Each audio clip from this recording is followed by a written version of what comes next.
Muchas gracias por haber venido a la mesa, al ciclo de mesas verdes sobre conflicto y posconflicto, reflexiones recientes acerca de nuestra memoria. El día de hoy tenemos la presencia de Osvaldo Bolo Varela. Él es magíster en estudios culturales por la Pontificia Universidad Católica del Perú y licenciado en comunicaciones, en comunicación social por la Universidad Nacional Mayor de San Marcos. Está interesado en la crítica cultural, la docencia universitaria y la escritura creativa. Ha desarrollado investigaciones bajo el análisis crítico del discurso y la teoría psicoanalítica sobre las narrativas periodísticas, la reconstrucción de la memoria colectiva en el escenario posterior al conflicto armado interno y el cine contemporáneo. Su investigación, que es la tesis de licenciatura que presentó, el título es Hordas Asesinas versus Heroicos Defensores, análisis de las representaciones ideológicas que el diario El Comercio difundió en su discurso editorial sobre los principales actores del conflicto armado interno, Partido Comunista del Perú, Sendero Luminoso y agentes estatales, durante la década posterior a la presentación del informe final de la Comisión de la Verdad y Reconciliación, agosto de 2003 y agosto de 2013. Es una tesis que habla sobre 10 años y revisando editoriales, bastante interesante, él ya nos va a contar. Y bueno, el título que él puso es más corto que lo que pusimos para los medios. A sugerencia del autor mismo nos dijo, hay que recortar un poco el título para poder ponerlo dentro del flyer de las redes. Pero bueno, muy bueno. Te agradezco, Osvaldo, y te dejo la palabra. Tienes unos 25 a 30 minutos. Gracias por la invitación. Como dice Dini, que es mi tesis de licenciatura y he intentado, de hecho voy a intentar presentárselas de manera más o menos detallada, ¿no? Para que puedan más o menos conocer el abordaje, ¿no? Esto es un análisis. Yo he trabajado esa investigación desde la perspectiva del análisis crítico del discurso, ¿no? Que es una perspectiva de la sociolingüística, ¿no? Que plantea el uso del lenguaje, cómo el uso del lenguaje explicita las relaciones de poder y explicita las significaciones ideológicas que al usarlo plantea, ¿no? Un poco basado en esta frase de Wittgenstein, ¿no? Deja que el uso de una palabra te enseñe su significado, ¿no? No es que los significados son estáticos, sino que es el uso que le otorgas a una palabra lo que te enseña qué hay detrás de su uso, ¿no? Bien. Entonces, dos horizontes básicos para entender qué es lo que voy a hablar. En principio, la tesis o la investigación, ¿no? Ha analizado el discurso ideológico que el comercio expresó durante una década, ¿no? La década posterior a la presentación del informe final. En un rato diré por qué escogí ese margen de tiempo, ¿no? Donde se analiza las representaciones de Sendero Luminoso, los miembros de Sendero Luminoso, ¿no? Y de los agentes estatales, militares y policías, ¿no? Y de una vez voy lanzando cuál es un poco el resultado, ¿no? Que es que el estudio de los editoriales evidencia una representación contrapuesta para ambos bandos, ¿no? Una defensa para unos, una defensa acérrima por momentos, ¿no? Versus un ataque, un énfasis, ¿no? Increpación versus mitigación, representaciones heroicas versus representaciones infames, ¿no? O abyectos también. Entonces, comenzaré con el marco de la investigación, ¿no? Bueno, el objetivo general no fue justamente analizar las representaciones ideológicas, así que el discurso editorial del comercio difundió sobre los principales actores del conflicto armado interno, ¿no? Es lo que les comentaba hace un rato. Hay algunos objetivos específicos, 3, que tienen que ver con cómo fueron representados los principales sucesos de la década posterior del conflicto armado, ¿no? Siguiendo un poco la propia periodización que plantea la CBR, en estos primeros años de posguerra, cómo el propio diario El Comercio se hizo un seguimiento a la CBR y su informe final. Luego, cómo fueron representadas estas alianzas, que aún perduran, ¿no? Entre los narcotraficantes y los remanentes senderistas, ¿no? Y una cuarta sección que tiene que ver con, que he denominado secuelas sociopolíticas, ¿no? De cómo es el diario pues se representa varias cosas, ¿no? La gente de Movadef, cómo es esta cuestión del caso Chavín de Huanta respecto de los militares, qué estaban diciendo las páginas editoriales mientras esos acontecimientos sucedían. Otro aspecto que me interesaba analizar tiene que ver con las significaciones, ¿no? Que el diario ofrece a ambos actores armados. Y por último, me interesaba hacer un poco la continuación de este apartado pues, que la CBR tiene acerca de los 20 años de violencia política en los medios, ¿no? Cómo los medios interpretaron la violencia un grupo de gente trabajó eso y eso es todo un capítulo de la CBR, del informe final. Me interesaba ver si muchas de las cosas que la CBR había criticado y había denunciado en su informe final aún continuaban, aún existían en la actualidad, o bueno, en esa actualidad, en esta década, ¿no? Mi hipótesis general es que ese discurso evidencia un conjunto de mecanismos ideológicos que significan de manera contrapuesta a senderistas y militares policías, ¿no? De tal modo que la práctica ideológica afianzada por el diario construía o construye representaciones radicalmente opuestas. Una situación que evidencia pues, que finalmente se mantendría 10 años después las mismas problematizaciones que la CBR ya había señalado en su informe final. De tal modo que el discurso que yo hallo en el comercio, ¿no? Es uno que establece y sostiene una narrativa hegemónica en torno al conflicto armado interno, ¿no? Una narrativa que posiciona una interpretación parcializada sobre esta época, que explicaré en un momento. Algunas cuestiones metodológicas, ¿no? Es una investigación cualitativa, se escoge el diario El Comercio, es el diario más antiguo, es el diario que ahorita tiene el mayor monopolio empresarial, creo que está en 81 o 82% del espectro mediático, ¿no? Es bastante alto, ¿no? Cuenta con mayor credibilidad, es el medio que tiene una mayor red de distribución a nivel nacional. Además, dentro de su grupo tiene el diario más leído de toda Iberoamérica, ¿no? Que es el Trome, ¿no? Y sobre todo porque este diario, considerado como uno de los diarios serios, está claramente identificado como uno de los principios del sistema neoliberal, ¿no? Me interesaba pensar cómo este sector político, sociopolítico, sociocultural está interpretando el periodo de violencia política específicamente desde sus editoriales, ¿no? Que es un poco la opinión institucional que un medio tiene, ¿no? El lugar donde ponen su voz, ¿no?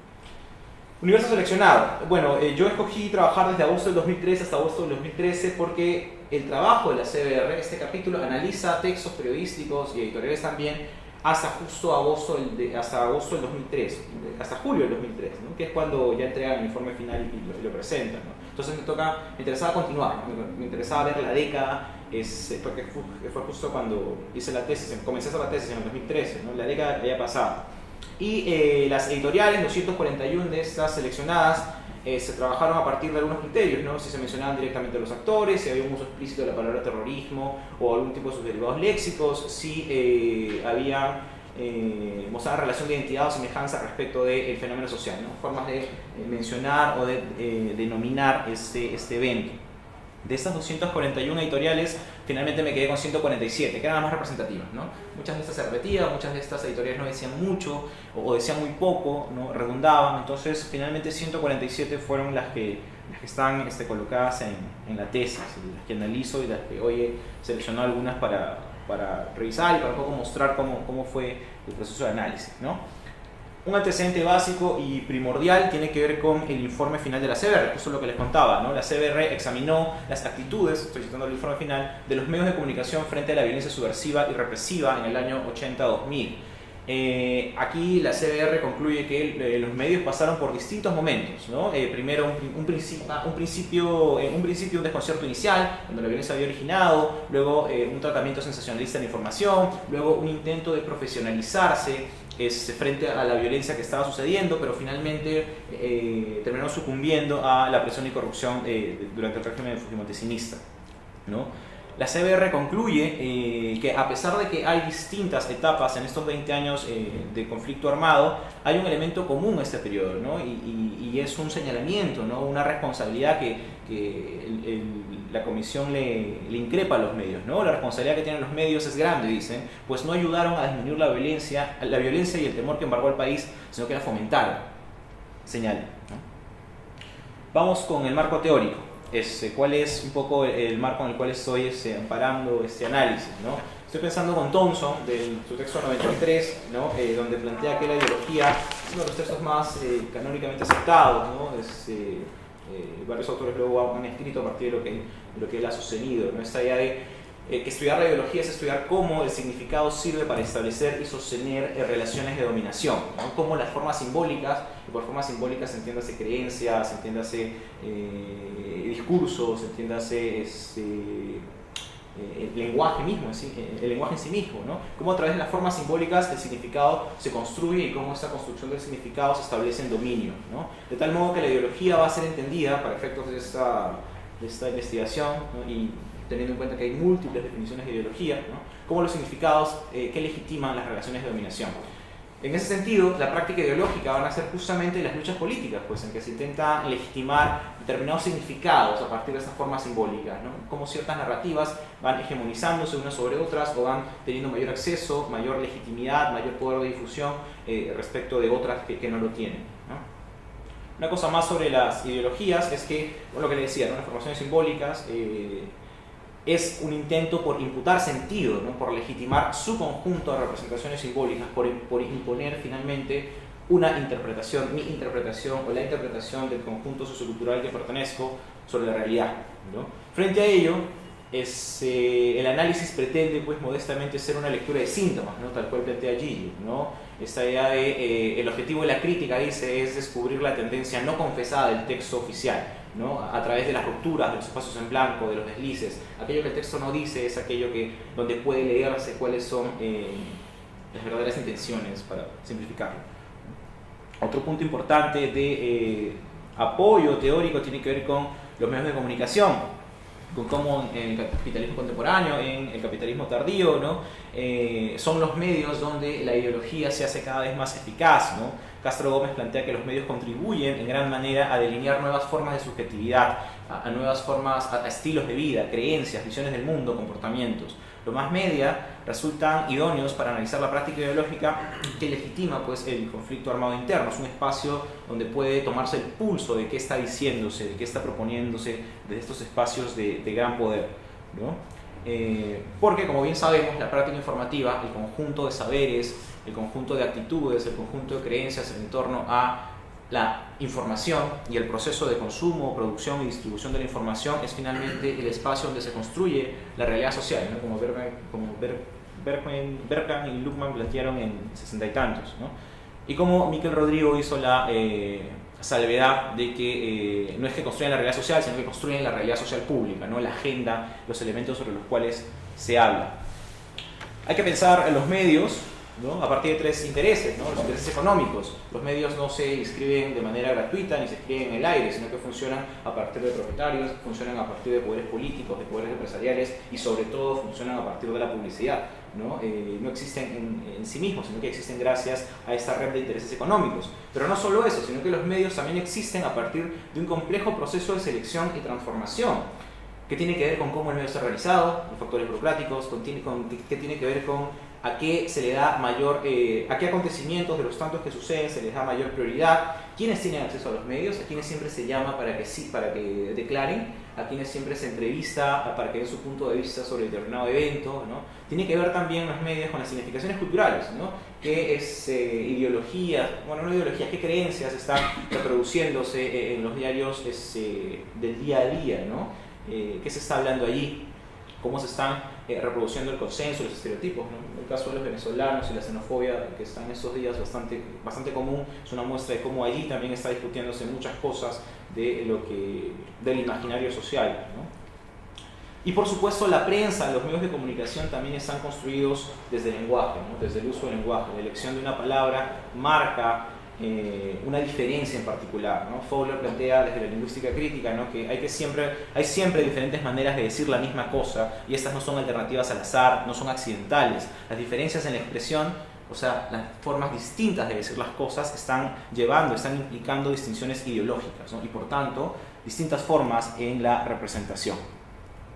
Una tercera arista en la que se ampara esta investigación tiene que ver con el ACD, con el análisis crítico del discurso, el cual, de acuerdo a Richardson, Fairclough, Woodard y varios otros, es una teoría y un método de análisis, ¿no? Es un intento por pensar metodológicamente y teóricamente cómo los sujetos y las instituciones, ¿no? Están usando el lenguaje, ¿no? Cómo el lenguaje y poder están íntimamente vinculados, ¿no? Cómo las formas lingüísticas de que el texto ha sido representado, las formas lingüísticas que están evidentes en un texto están reflejando relaciones de poder. De acuerdo a Zavala, el ACD busca realizar un análisis para desneutralizar y deconstruir las relaciones de jerarquización e inequidad que se construyen en el uso lingüístico, ¿no? un intento por develar ideologías que aparentemente generan objetividad y neutralidad, ¿no? Y ahí hay que pensar inmediatamente en esta clásica posición de la prensa, ¿no? Apelando siempre a su neutralidad o a la objetividad o a la imparcialidad que nos caracteriza, recuerdo, ¿no? Que es un eslogan de un canal ahorita de televisión. Para Fairclough, el discurso es lenguaje en uso, ¿no? El lenguaje en uso es una práctica social. ¿Qué significa que el lenguaje sea una forma de práctica social? Que el discurso sea una forma de práctica social? Significa dos cosas, de acuerdo a Fairclough, ¿no? Significa que el discurso es una forma de acción. O sea que las personas actúan y se constituyen, se conforman, se consolidan, ¿no? Se identifican, asumen identidades, asumen negociaciones a través del lenguaje, ¿no? A través del discurso. En la forma en que yo te llamo, en la forma en la que tú me llamas, las palabras que yo uso para dirigirme a ti, yo estoy significándote como un sujeto y tú estás significando a mí como otro más. Pero no solamente significa el discurso como una forma de acción, sino que el discurso como práctica social también implica, dice Fairclough, una relación dialéctica entre el discurso y la estructura social. Aquellas cosas que estamos diciendo están instaurando o legitimando, consolidando, que sería la palabra más adecuada, ¿no? Una estructura social, pero a su vez esta estructura social también está consolidando, pues, la manera en que nos expresamos discursivamente, ¿no? De ahí que haya una relación dialéctica entre la estructura social y el discurso. Este es un modelo que Fairclough plantea y que lo coloco acá para que más o menos sepan por qué están marcándose mi trabajo, ¿no? Plantea que cada vez que se analiza el discurso hay que analizarlo en tres modos, ¿no? El discurso como texto, o sea, el uso específico de las palabras, el uso explícito, adjetivos, sustantivos, pronombres, fórmulas de preguntas, etc. Pero también hay que analizar el discurso, la práctica discursiva, o sea, cómo las cosas que se dicen están produciéndose, distribuyéndose y consumiéndose, y cómo esto se enmarca en una práctica social, en un intento por pensar la sociedad, las hegemonías, los discursos que van teniendo más aceptación unos respecto de otros, ¿no? Marcos institucionales y situacionales en los que se produce el evento discursivo. Esta investigación que yo hice para mi tesis de licenciatura intentó vincular más, sobre todo intentó vincular el texto, el análisis propiamente textual, con un intento de analizar o de interpretar ese análisis textual desde un matiz, desde la práctica social, desde un matiz ideológico, ¿no? Pasemos al análisis.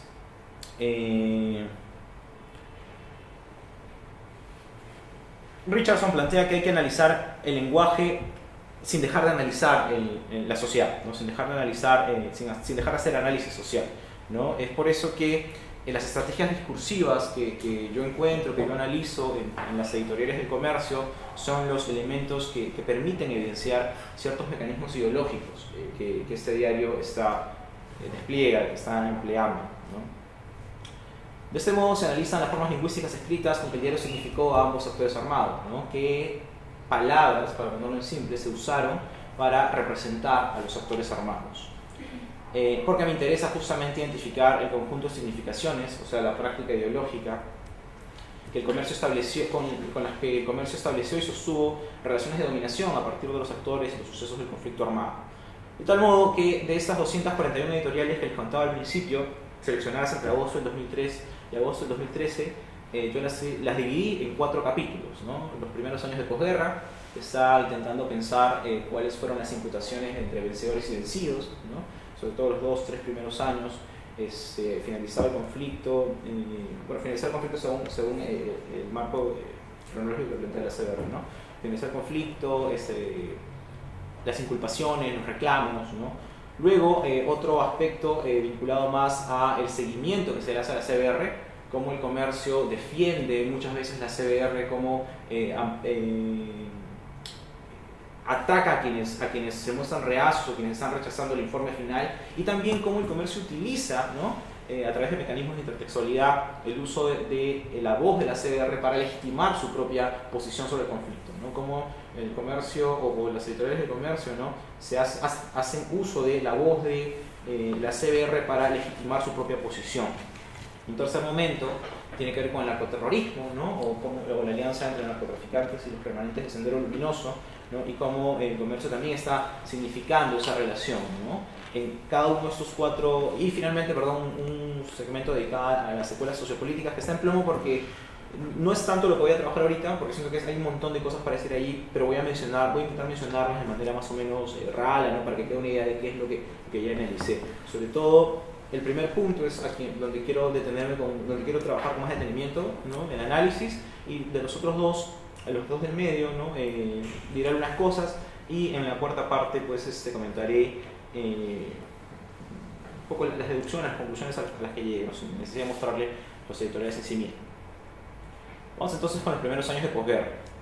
En estos primeros momentos se representa a Sendero Luminoso como el principal y por momentos el único responsable, el primer culpable, dice, del periodo de violencia política. Se enfatizan los crímenes contra los derechos humanos que los senderistas perpetraron, ¿no? Y se configura el sujeto terrorista como un absoluto irracional, como un salvaje, como un sanguinario, como un ser perverso en sí mismo, ¿no?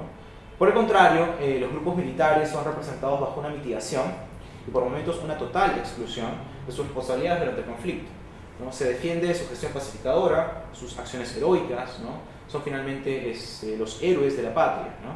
Los crímenes que cometieron son referidos, si es que lo son, como simples excesos aislados, ¿no? Que además excesos es un término interesante para analizar, ¿no?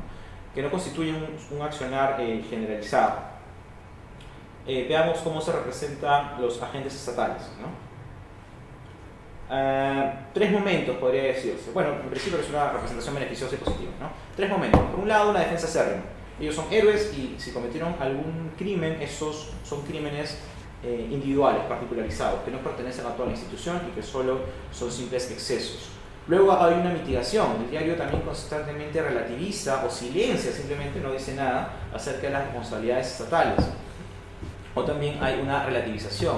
A veces cuando se acepta las increpaciones o las responsabilidades políticas, criminales de muchos miembros armados, de muchos miembros de los agentes estatales, militares, policías, ¿no? Se omite su participación, como demostraré en un momento. Esta situación, por supuesto, constituye una manifiesta parcialización del diario hacia el bando militar, ¿no? Una legitimación de la impunidad, incluso en muchos momentos, ¿no?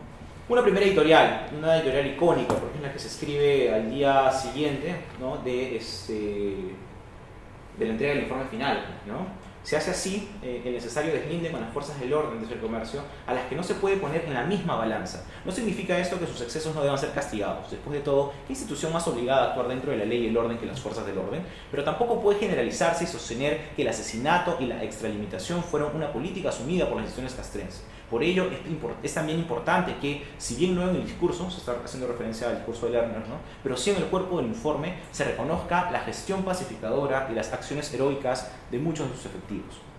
Hay que pensar eso a partir de algunas, segmentando un poco la cuestión, ¿no? Por un lado, las denominaciones, ¿no? Richardson, Fairclough y varios estudiosos de la lingüística, de la sociolingüística, ¿no? Plantean que hay que pensar cómo el léxico, el uso del léxico, la selección de una palabra van creando cadenas léxicas, o sea, cómo las constantes denominaciones van instaurando sentidos, imputaciones, ¿no? Fuerzas del orden, institución, nuevamente fuerzas del orden, instituciones castrenses, gestión pacificadora, acciones heroicas, cadenas de sentido, ¿no? Que van dando una idea acerca de a quién se está representando. Pero no solo eso, se movió, no solo eso, sino también la exculpación de los crímenes cometidos, ¿no? La palabra excesos va a ser una palabra que se repita a lo largo de la década, ¿no? Para referir a algún tipo de vinculación criminal en las fuerzas del orden, ¿no? Una falsa concesión, eso debería estar señalando el pero, ¿no? Es una forma persuasiva de presentarse como aparentemente tolerante, ¿no? ¿Qué significa esto? Que el uso del pero, ¿no? Plantean varios autores, es una manera en la que se mitiga el uso de una acusación, ¿no?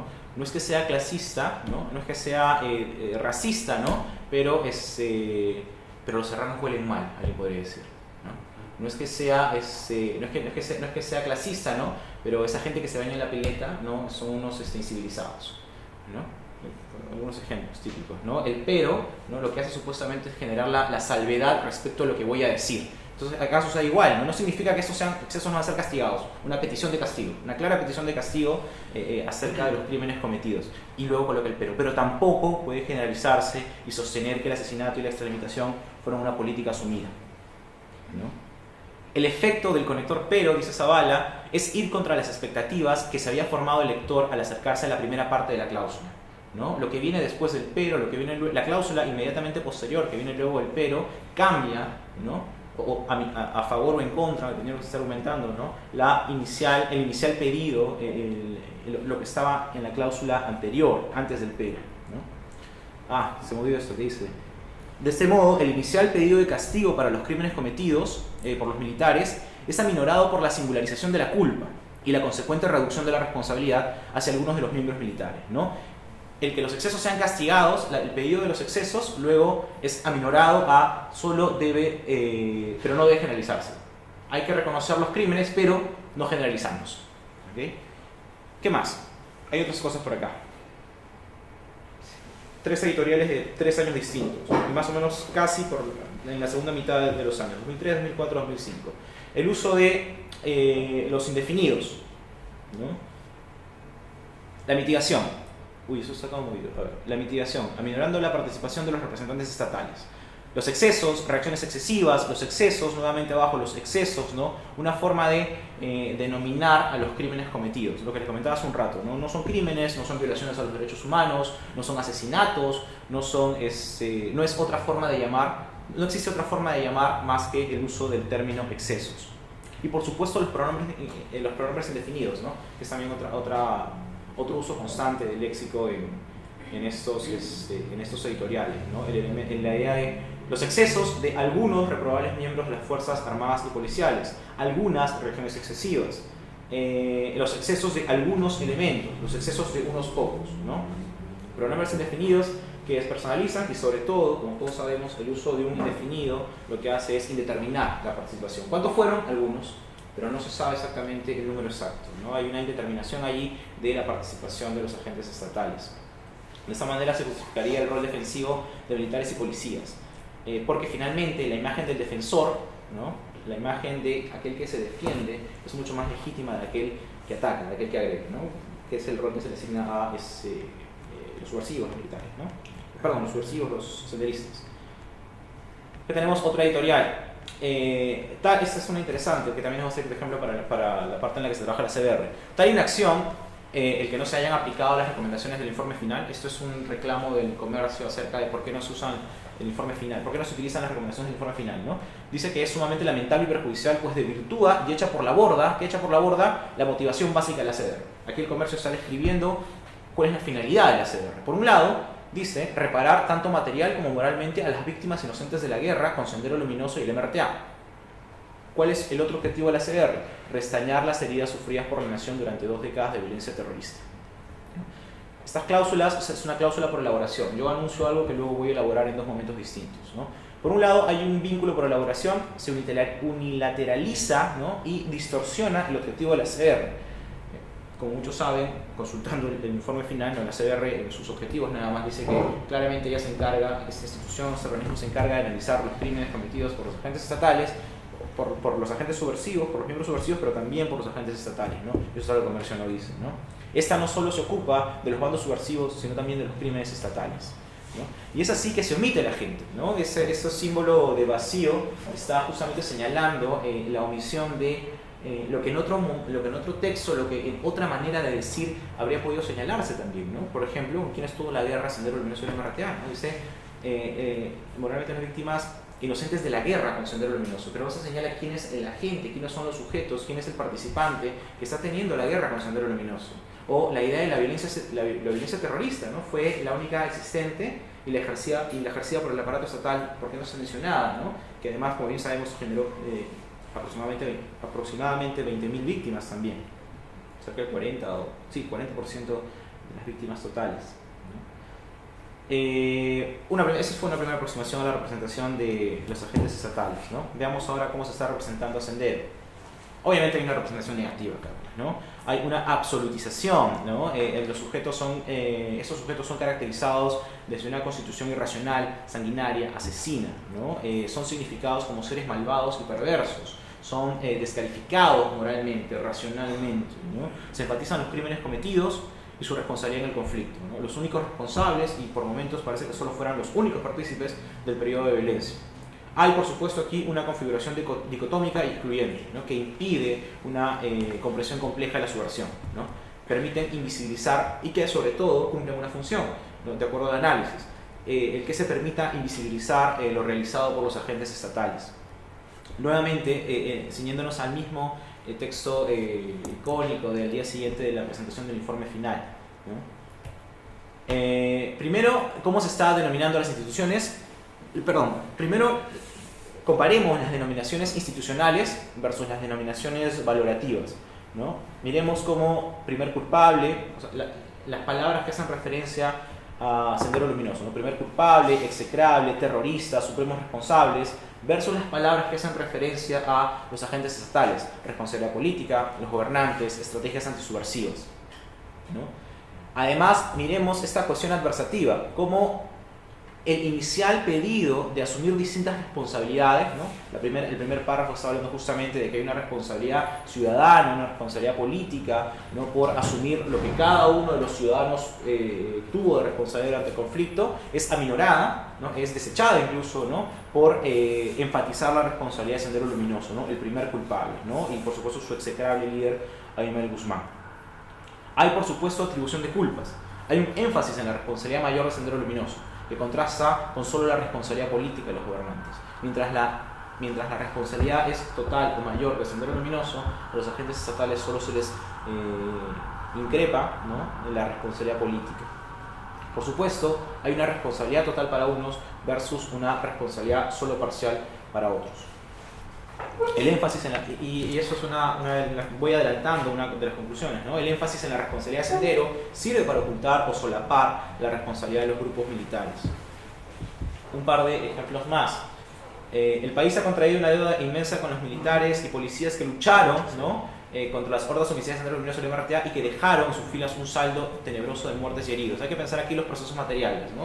Un nivel más sintáctico, como las acciones atribuidas para los policías y militares es un proceso material que evidencia un rol defensivo, ¿no? Yo lucho frente a las hordas homicidas de Sendero Luminoso, pero también, mientras que lo que hace Sendero Luminoso y la verdad es dejar, ¿no? Que dejan muerte a su paso, ¿no? No solo eso, sino que también hay que pensar en nuevamente las denominaciones, una denominación despectiva, hordas terroristas, hordas asesinas, hordas homicidas, ¿no? Y toda la imputación de sentido que tiene la palabra horda de por medio, ¿no? Esta idea de lo irracional, lo salvaje, aquello que no piensa, aquello que no está civilizado, ¿no? Las hordas más primitivas de nuestros antepasados, ¿no? Toda una cuestión ahí que jala el sentido, el significado. Un poco más de eso, ¿no? La idea de las cadenas léxicas, lo que hace Sendero es dejar espiral sangrienta de violencia, crimen y pobreza, táctica diabólica, lacra asesina y destructora, ¿no? Esa es una constante, de hecho, parece que, de hecho, eso me faltó, ¿no? Me hubiese gustado entrevistar a los editorialistas, ¿no? Porque esto es en el 2004, pero eso tú lo encuentras en el 2010, en el 2008, en el 2007, ¿no? O sea, lacra asesina, ¿no? Lacra asesina, lacra irracional, ¿no? Es una descalificación intelectual y moral del senderista, ¿no?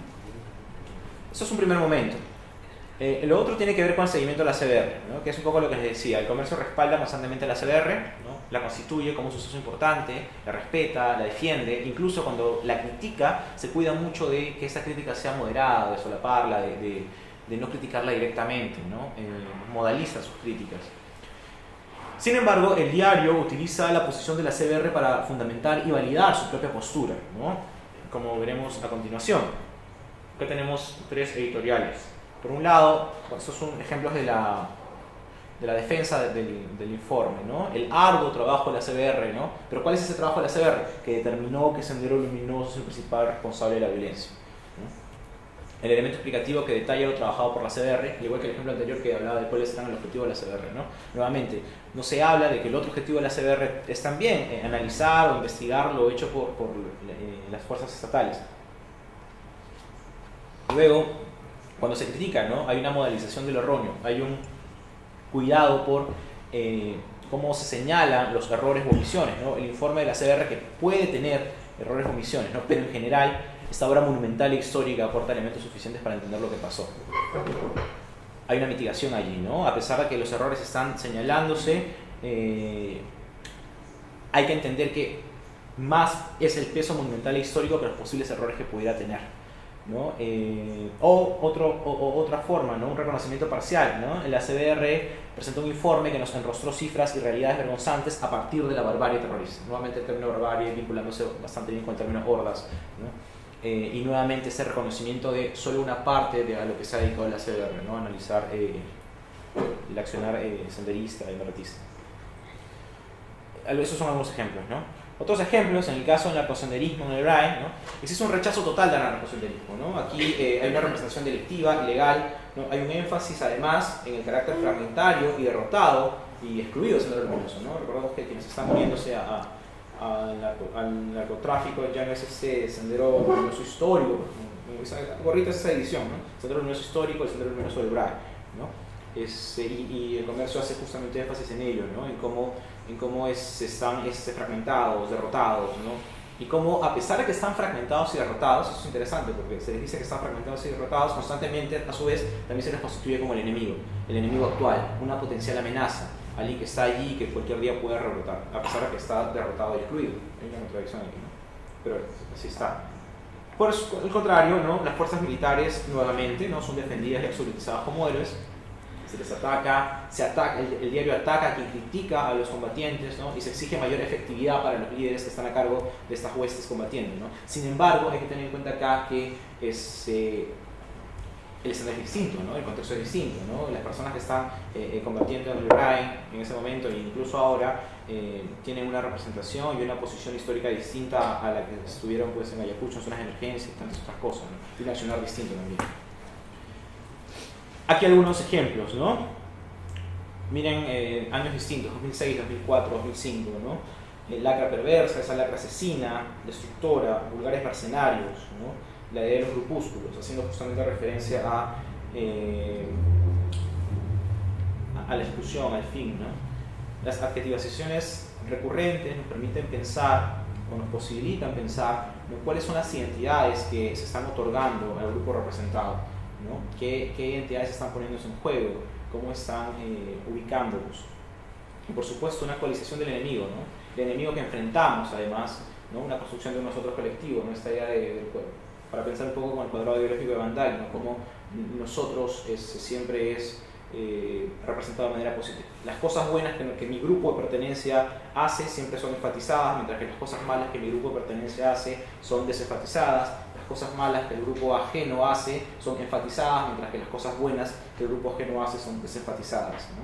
Y aquí está eso, ¿no? La construcción de un nosotros colectivo, el enemigo, un enemigo que a pesar de que se ha dicho que está mercenario, que están en pierda, que son grupúsculos, es finalmente muy poderoso, invasivo y corruptor.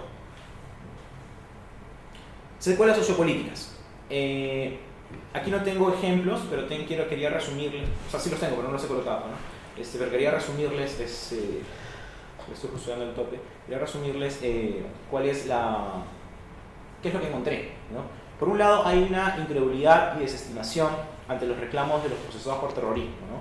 Cada vez que hay un intento, por ejemplo, no recuerdo ahorita el nombre de esta ex militante, o creo que un militante, bueno, ya no sé si aún, pero hay MRTista, ¿no? Encarcelada por ser MRTista, ¿no? que fue violada en la celda por todo el pelotón, ¿no? Y que hizo su denuncia ante la Corte Americana de Derechos Humanos y que la Corte le reconoció el derecho, ¿no? Para el comercio esto es algo que no se acepta, ¿no? Le niega la categoría de víctima a aquellos miembros del Sendero Luminoso que padecieron tortura, violación sexual, desaparición forzada o ejecuciones extrajudiciales, ¿no? No solo eso, sino que también hay un rechazo y una desaprobación por la situación actual de los miembros más jóvenes de Sendero, ¿no? Lo Almohades, por ejemplo, ¿no? A quien tildan de una agrupación parasitaria y cuyos miembros son catalogados de jóvenes inexpertos, ingenuos, que son engatusados por militantes senderistas, ¿no?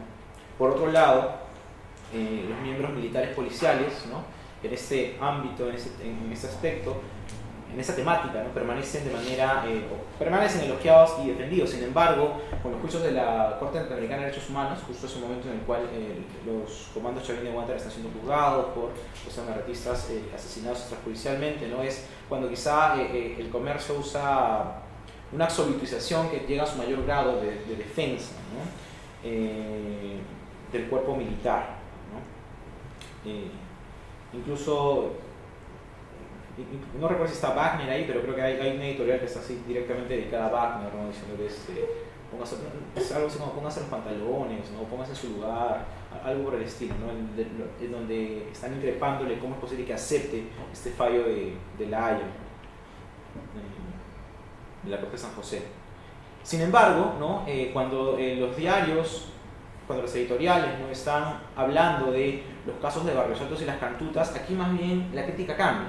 Aquí más bien sí hay una crítica radical hacia el accionar estatal, ¿no? Se radicaliza, hay una exigencia de justicia para los deudos. Sin embargo, en el análisis también parece demostrarse, se demuestra, ¿no?, que esta situación sucede porque muchas veces cuando se señala esta exigencia de justicia, no se está realmente señalando a la institución militar, sino que lo que se está haciendo es exigirle a aquellos actores ajenos que tienen la responsabilidad, ¿no? El Grupo Colina, por ejemplo, Montesinos o Fujimori. O sea, solo se radicaliza la exigencia de justicia, la crítica al aparato estatal, cada vez que la responsabilidad no la tienen las Fuerzas Armadas, sino la tienen los elementos que se aprovecharon de ella, como citan en algunas editoriales, ¿no? Que la corrompieron, ¿no? Que la burlaron, ¿no? Que mancillaron su honor, dicen en algún lado, ¿no? En una de estas editoriales, ¿no? Ah, mira, acá tengo algunas, pensé que no se había puesto. Este es interesante, por ejemplo, ¿no? Dice, al parecer, bla, bla, bla, querían enturbiar una reflexión en la que todos los peruanos renovamos nuestro compromiso con la paz. Eso es cuando los fujimoristas echaron pintura al ojo que llora, pero con la reconciliación nacional y con las víctimas. Y esa explicitación de quiénes son las víctimas es muy, muy interesante, porque días antes ha estado hablando, justo acaba de llegar el corte el dictamen de la Corte Interamericana, ¿no?, que declara que el Estado tiene que pagarle algo a esta mujer, ¿no?, que artista que comentaba hace un rato, ¿no? Y acá dice, ¿quiénes son las víctimas? Las víctimas son civiles y militares, ¿no? Nadie más, ¿no? O cuando nuevamente se hace este énfasis, ¿no?, en quiénes eran esos sujetos, ¿no? Esta editorial, la tercera, se llama El deber de la memoria, porque justamente está apelando a que hay que recordar todo lo que hizo Sendero Luminoso, ¿no? No es posible que nos olvidemos de eso, ¿no? Y que nos olvidemos de eso a cambio de que les reconozcamos algunos derechos a ellos, ¿no? La carnicería que perpetraron, ¿no?, que despellejaban sin ascos a los hombres y mujeres de carne y hueso, señala. Esto es en torno a militares, ¿no? Hay que diferenciar entre el prestigio institucional de las Fuerzas Armadas de los excesos de algunos elementos, ¿no? Nuevamente esta idea, ¿no? Reconocer los hierros y excesos aislados, en la segunda editorial, que no es lo mismo que una política regular, ¿no? Fueron elementos, situaciones específicas, no fue una política sistemática, ¿no? No puede haber masacres, no puede haber impunidad para masacres como las de Cantuta, de Barrios Altos y de Santa, o asesinatos como el del periodista Pedro Yauri en Huacho, con anuencia del régimen fujimorista, ¿no? Nuevamente, cada vez que hay un reclamo por este lado es porque se está inculpando indirecto o directamente a alguien externo a las Fuerzas Armadas, no a la institución en sí misma. Ok, vamos con algunas conclusiones. Aquí, disculpen, la otra es bastante excesiva, pero he intentado agotarlo todo para que pueda quedar claro a qué estoy llegando, ¿no? En principio, sobre el discurso editorial, ¿no? El Comercio enunció, el discurso editorial del Comercio enunció fue de forma parcializada, ¿no? Ya que difundió representaciones ideológicamente contrapuestas sobre Sendero Luminoso y los agentes estatales.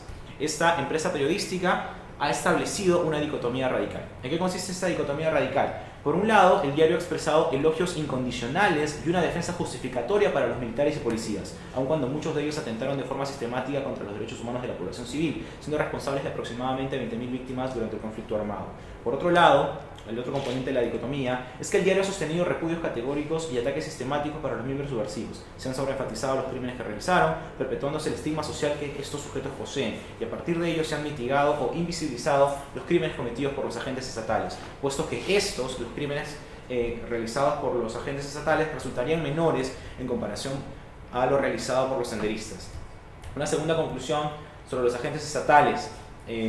Los militares y policías que participaron en el conflicto armado o que una vez finalizado han afrontado los diversos escenarios de posguerra, la CBR, las judicializaciones de la Corte Americana de Derechos Humanos, los enfrentamientos en las zonas del Brain, son representados positivamente en el discurso editorial. Es decir, a través de los diversos mecanismos discursivos son significados como héroes, ¿no?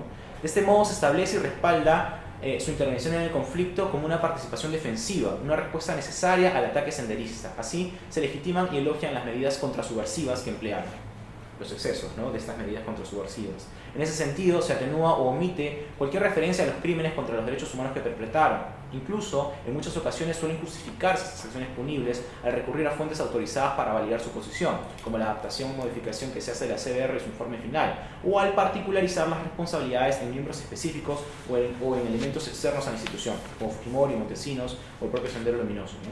Esto a su vez le sirve al diario para rechazar el cuestionamiento de que las violaciones a los derechos humanos habrían sido practicadas de forma sistemática y generalizada por la institución militar policial. La postura del diario hacia los agentes estatales se mantiene inflexible a lo largo de los periodos examinados, ¿no?, vigorizándose y mostrándose más confrontacional cuando se encomia la lucha contra el narcosenderismo o cuando se defiende a los militares enjuiciados por la Corte Interamericana de Derechos Humanos. En estos casos, además, se ataca con vehemencia a quienes critican las acciones militares y se exige mayor liderazgo y efectividad a los mandos superiores. En síntesis, los editoriales del Comercio expresan una notoria identificación con este bando, por lo que anuncian un discurso parcializado que defiende como indulgencia e impunidad a militares, con indulgencia e impunidad a militares y policías. Una tercera conclusión sobre los miembros subversivos. Los integrantes de Sendero Luminoso son representados negativamente en el discurso editorial, ¿no? ¿De qué manera son representados? Por se construye el sujeto senderista como la absoluta representación de lo repudiable e infame. Así, durante la década analizada son invariables las calificaciones utilizadas para significar estereotipadamente a los subversivos. Es decir, ya sea el Sendero Luminoso histórico, el narcosenderismo en el Brain o el Movadef neosenderista, sus miembros son siempre significados como irracionales, malvados, sanguinarios, perversos, crueles, características que legitiman su posicionamiento en la escala más baja de la jerarquía social, su exclusión de la sociedad civil o su desprestigio moral. Es precisamente con la finalidad de enfatizar este desprestigio que el diario acentúa constantemente los crímenes contra los derechos humanos que Sendero perpetró durante la guerra interna, responsabilizándolo de ser el único atacante, el iniciador del conflicto y el causante indiscutible del total de víctimas mortales. Esta posición del diario se maximiza cuando se rechazan categóricamente la alianza narcosenderista, los intentos de inclusión electoral del Movadef o la posibilidad de que los senderistas sean reconocidos como víctimas, como al menos los que sufrieron violaciones a los derechos humanos. En síntesis, los editoriales del Comercio expresan un repudio radical por este bando, por lo que anuncian un discurso parcializado que desprecia y ataca implacablemente a los miembros senderistas, sin reconocerles nada, ¿no? Una cuarta conclusión sobre la continuación del tratamiento informativo. Las representaciones ideológicas halladas en el Comercio continúan expresando, pues, varias de las características que ya los medios de comunicación habían desarrollado durante el conflicto. Estas características, criticadas por la CBR, ¿no?, han establecido y sostenido una interpretación sesgada del periodo de violencia política que se han continuado en el escenario posterior al conflicto.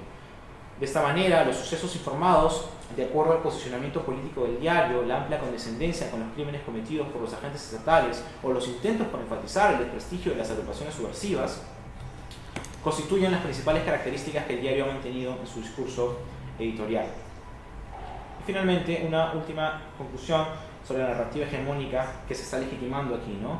Las representaciones ideológicas que el diario ha difundido consolidan una narrativa sesgada, incompleta, insuficiente, en suma parcializada sobre el periodo de violencia política, sobre los actores armados que participaron en ese suceso y principalmente sobre la situación que agentes estatales y senderistas afrontaron luego de finalizado el conflicto armado. Esta narrativa que se está consolidando relativiza y silencia las responsabilidades históricas que el Estado peruano mantiene con las víctimas de la violencia política debido al accionar punible que sus representantes armados. Al contrario, lo significa como héroes absolutos, como dije hace un rato. Por otro lado, esta interpretación parcializada atribuye enfáticamente toda la responsabilidad del conflicto a los grupos subversivos, ¿no?, absolutizando una representación repudiable e infame para ellos. De esta manera, esta posición, que no solo es hegemonizada por el Comercio, sino también por otros aparatos y dispositivos que se escriben en este tipo de discurso neoliberal, ¿no?, es el libro de Tony Zapata, que está a la derecha, habla también de ello, ¿no?, oculta o aminora una realidad enfatizando otra. Es decir, se destacan las responsabilidades ajenas, pero no las propias. Así, se consolida en un poderoso imaginario post-conflicto esta radical dicotomía entre la impunidad y el encarnizamiento, ¿no? Y es esta situación la que obstaculiza una comprensión cabal del complejo conflicto armado interno, de quienes participaron en él y de todo lo que sobrevino luego de que éste finalizara. Gracias. Bueno, muchas gracias. Gracias, Osvaldo. Bastante interesante. Yo les invito de verdad a leer la tesis. La vamos a poner en línea. Estaba donde yo compartí, pero lamentablemente era mi Facebook personal. Sí, pucha que, error mío. Bueno, a ver, es bastante interesante porque lo que hace Osvaldo, lo plantea cuando justifica su investigación, es que no hay trabajos pues de este tipo. Me acuerdo que Carlos Iván, cuando salió el informe de la Comisión de la Verdad, él intentó hacer mapear qué decían. En ese tiempo había el programa Prensa Libre de José María Palacio, se empezó a revisar el Perú 21, la República, Correo, pero fue algo que fue en ese momento, pero no se tuvo harto material, pero no pudimos ya hacer más nada. Pero era interesante porque lo que tú haces es más bien lo que esperábamos en esa época hacer, o sea, que alguien viera cómo había reaccionado los medios, en este caso tú has analizado sobre todo el comercio, con respecto a lo que pasó en la CBR. Había inclusive un boletín, me acuerdo que salió en esa época, y después de la CBR, que era una especie de boletines, salió hasta el 103, que lo hacía, creo que APRODE lo hacía eso, era un seguimiento también con respecto a las conclusiones de la Comisión de la Verdad. También me quedo con cosas interesantes que, debido al tiempo, que es importante reconocerlo.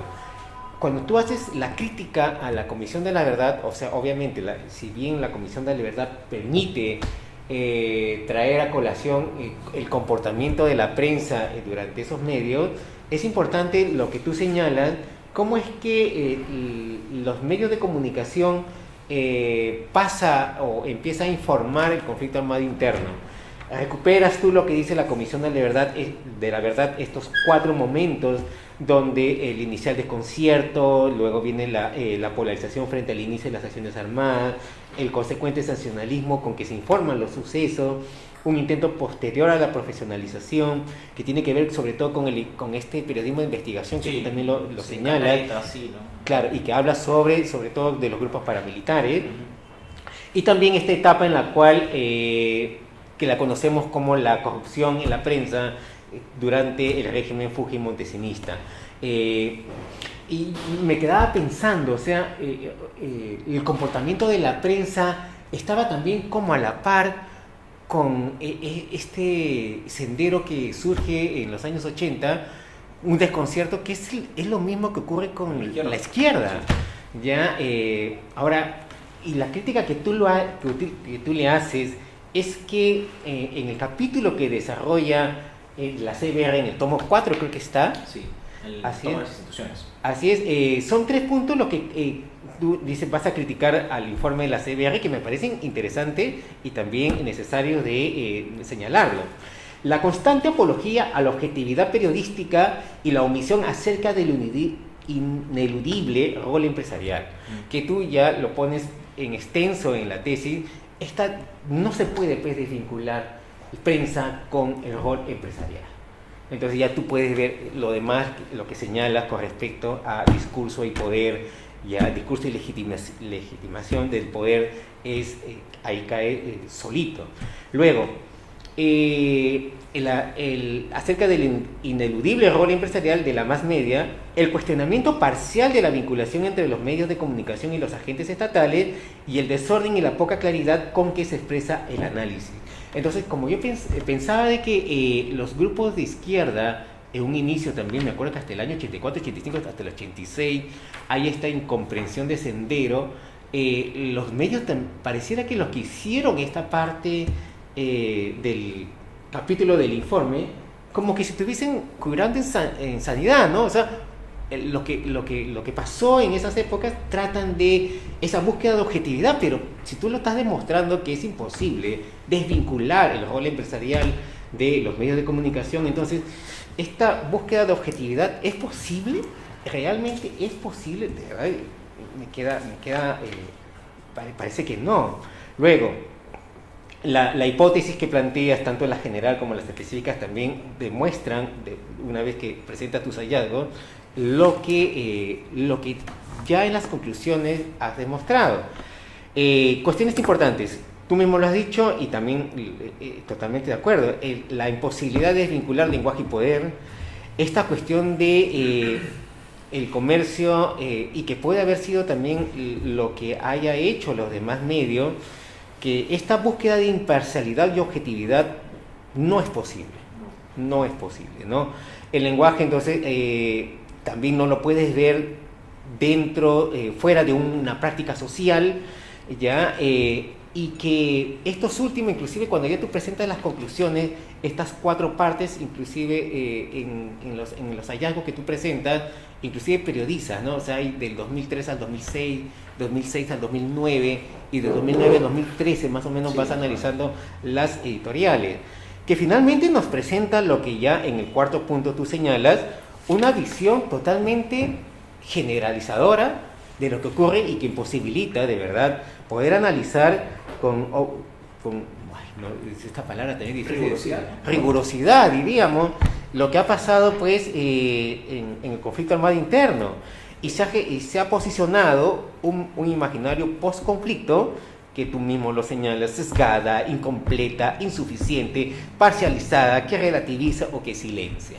O sea, bueno, los editoriales son fuertes, son contundentes, las palabras que se usan, y que también trae también esta cuestión que también es importante también mencionarlo, el tema de las víctimas, ¿no? Las víctimas, no solamente el comercio, también cuando el mismo claro, o el mismo SEMAN, la Comisión de Alto Nivel sobre el Registro Único de Víctimas, también, o sea, el hecho de que no se reconozca víctima a las personas inclusive acusadas de terrorismo o sentenciadas por terrorismo y que han sufrido por violación de derechos humanos. O sea, hasta el día de hoy es inconcebible que no se consideren como víctimas, o sea, no haya un registro y que solamente existe un registro de víctimas, si, ahí lo señala, civiles y militares o familiares militares.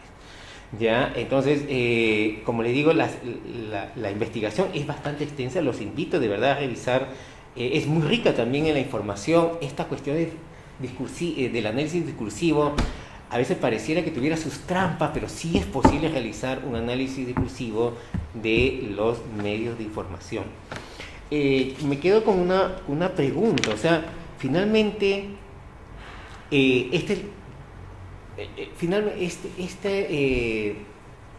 la objetividad no es posible entonces alcanzar, o sí es posible de alcanzar. ¿Cuál hubiese sido el manejo óptimo del hecho para que se logre una comprensión cabal del mismo? Esa sería una pregunta mía. No sé si alguien tuviera más comentarios o preguntas. Acá, Gerardo. Bueno, en primer lugar, felicitación por tu trabajo. Me parece que es bien importante y que más bien provoca seguir revisando, ¿no? Y haciendo ese tipo de investigaciones que son tan importantes, ¿no? Me parece que hay sustancia.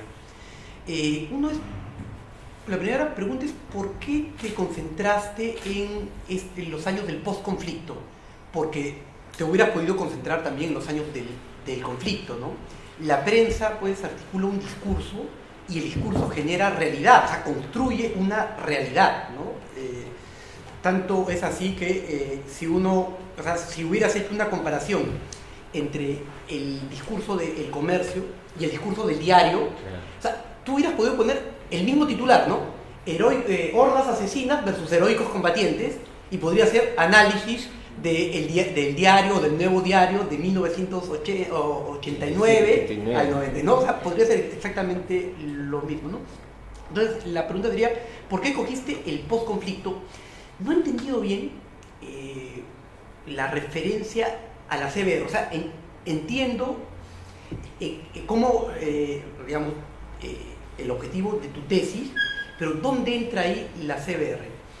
No sé si es que me distraje un rato en tu exposición, pero la crítica a la CBR recién la he notado en lo que ha apuntado Dini, porque creo que no está presente. No lo he comentado acá. Ya, pero a mí me parece sumamente importante, porque más bien algunas de las observaciones que yo tenía era también respecto a la CBR, ¿no? Porque, porque yo lo que noté era como que estabas utilizando la CBR como un paradigma, ¿no? Y que la CBR había criticado a los medios de comunicación y yo nunca, en todo caso, me enteré de eso.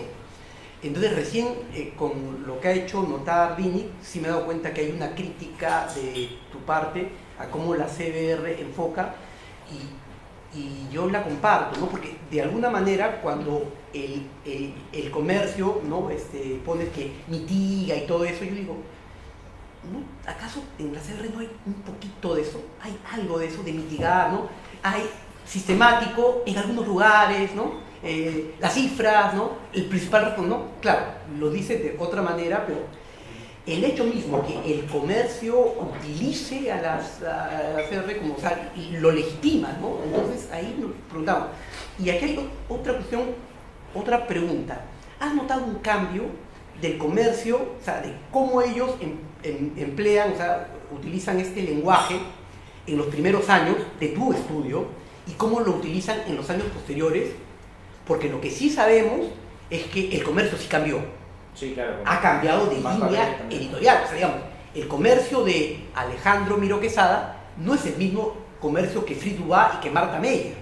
Claro. Pero pareciera, o lo que nos arroja tu estudio, es que no cambió del todo. Hay una parte de su discurso que no ha cambiado nada. Y eso nos lleva a pensar cómo los medios de comunicación, las empresas, las élites, los grupos de poder actúan, o sea, hay una posición, ¿no? O sea, pueden cambiar en muchas cosas, ¿no?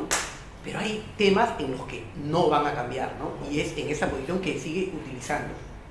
Otra cuestión que me parece, o sea, sumamente interesante es cuando la diferencia en el léxico, ¿no? Lo que hace, ¿no? Que es un poco el alma de tu trabajo, ¿no? Yo digo, y sí hubiera sido interesante que entrevistes a los editorialistas, sería interesante para que puedas ampliar tu estudio, que entrevistes a los redactores, porque a mí siempre me queda la duda, porque yo lo veo en los reportajes que hacen en los medios de comunicación, en que alguien dice, ¿no? La terrorista, ¿no? Y después como que se corrige y dice, la delincuente terrorista, y como que hay una ansiedad de cómo le pones... O aumenta. Cómo le aumentas, lo cual me lleva a pensar que o hay una cuestión ideológica ya impregnada, o hay un guión, puede ser. Yo lo que veo ahí es que puede haber un guión. Nunca le he preguntado a alguno de los amigos que tengo en medios de comunicación, nunca les he preguntado eso, si es que hay alguna maqueta, ¿no? Algo que te pueda decir, oye, si te refieres a ellos, utiliza esto, porque ya no es simplemente terroristas, ¿no? Que ya es un adjetivo, inclusive está en discusión, pero bueno, ya está el adjetivo terrorista, pero ya no es lacra, ya le tienes que aumentar, ¿no? Tienes que caquificar, por llamarlo de alguna manera, el léxico, ¿no? Y eso, pues, no. Ya, sí, quería crear también lo que representas en la parte final es que termina siendo, pues, un solo sendero, pues. No hay el sendero histórico, no hay el sendero de Braille, no hay Movadef, no hay Fudet, no hay nada. O sea. No solo eso, ni siquiera hay un intento por pensar los orígenes de cómo nace Sendero, por qué, debido a qué, cuáles fueron las causas estructurales que llevaron a un grupo de gente a levantar en armas. Claro, Nada de eso. y es lo mismo que ocurre en los años 90, o sea, Sendero siempre se lo veía como algo homogéneo, y el Sendero, pues, ni siquiera en los años 90, ni siquiera hasta el año 92 fue, pues, un Sendero. El Sendero realmente en el 92 tenía sus problemas. El Sendero que estaba en Ayacucho en guerra y que ya no existían ni siquiera células políticas en Huamanga, el Sendero que estaba en el Guayaga, el Sendero que estaba, ¿cómo se llama?, focalizado totalmente en Lima, el del norte, el que no existía en la Amazonía. Entonces, pero todos hablaban de un Sendero que pareciera, pues, que como algo sólido, y no era cierto, y eso se va a ver cuando en el año 92 es capturado Guzmán, se te desmorona todo. Entonces, todo este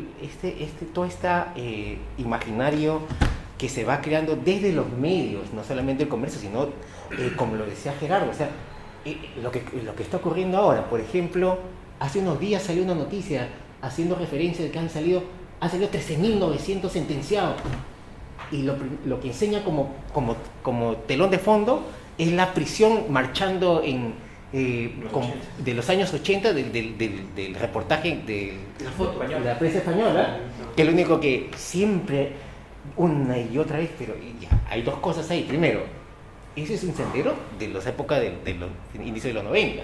Segundo, hoy tienen que salir, pues, o sea, es una cosa que, ¿cuál es el problema de que salgan? Y han salido hasta el momento 13.000 senderistas.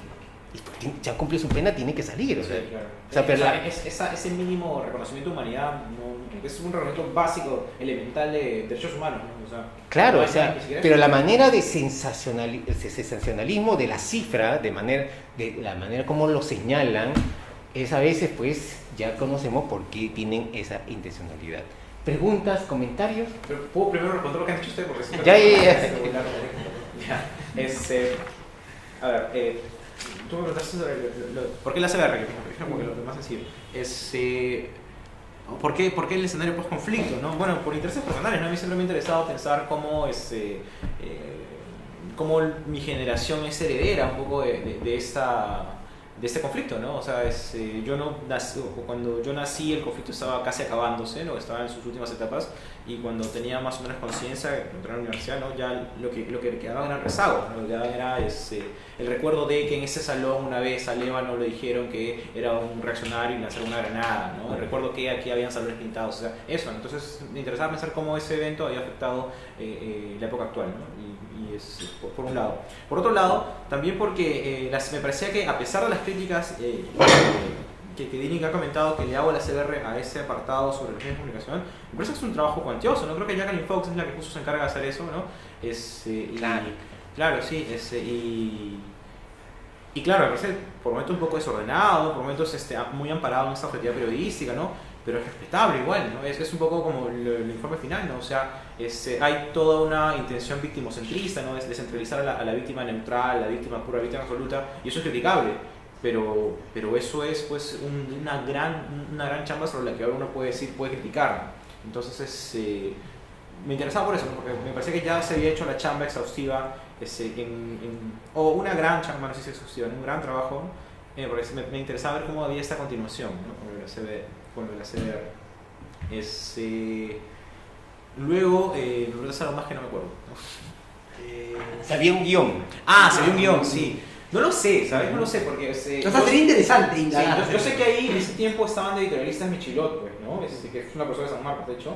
Y nunca pude entrevistarlos, porque, bueno, ya era una chamba adicional, ¿no? Era una chamba que ya no excedía. Que excedía todos mis límites, y que no...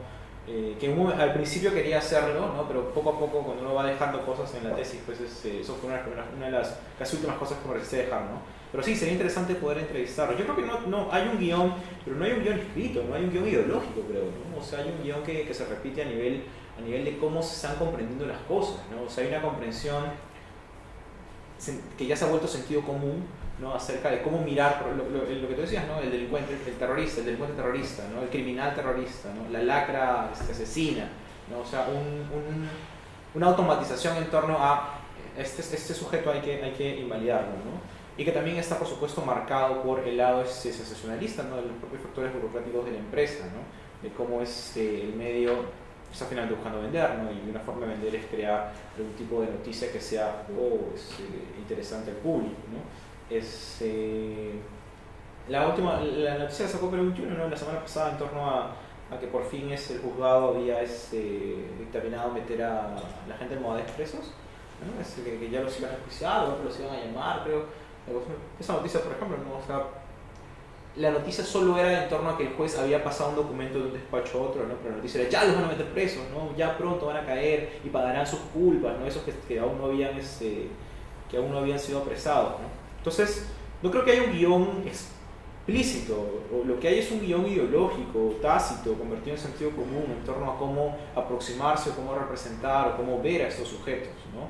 Un guión que se enseña en las escuelas, un guión que se comparte en los espacios públicos, un guión que los propios medios de comunicación repiten a cada rato, ¿no? A ese nivel creo que hay un guión, ¿no? Luego, David, tú me decías al principio cuál hubiera sido el tratamiento adecuado, o si es que, bueno, la objetividad no es posible, ¿no? O sea, Derrida y toda su gente demostraron me parece, demostraron bastante bien, ¿no? O de manera bastante creíble, ¿no? Que desde el giro ontológico, pues, esta idea de la objetividad no es tal, ¿no? Y que siempre hay una aproximación, una intención, una subjetividad preliminar en aquello que tú quieres hacer pasar como neutral, y que en todo caso lo más interesante no es intentar hacerlo neutral, sino demostrar desde qué lado de la enunciación estás tú colocando eso que estás enunciando, ¿no? Por un lado.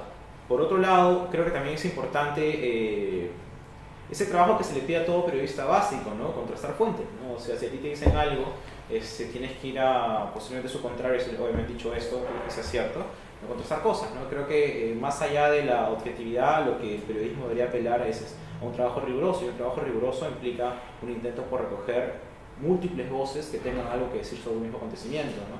Porque el modo que tú has visto no ha sido el mismo modo que yo lo he visto, o el mismo que lo ha visto. Entonces esa pluralidad de voces y recoger esa pluralidad de eventos no necesariamente van a hacerlo neutral, pero van a hacerlo más abierto y van a complejizar el evento, ¿no?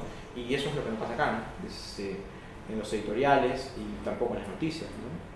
Las mismas fuentes a las que se recurre siempre, los mismos analistas políticos, la misma temática hacia que se recurre, ¿no? Entonces hay un sesgo, ¿no? Un sesgo bien marcado en torno a que no permite complejizar, ¿no?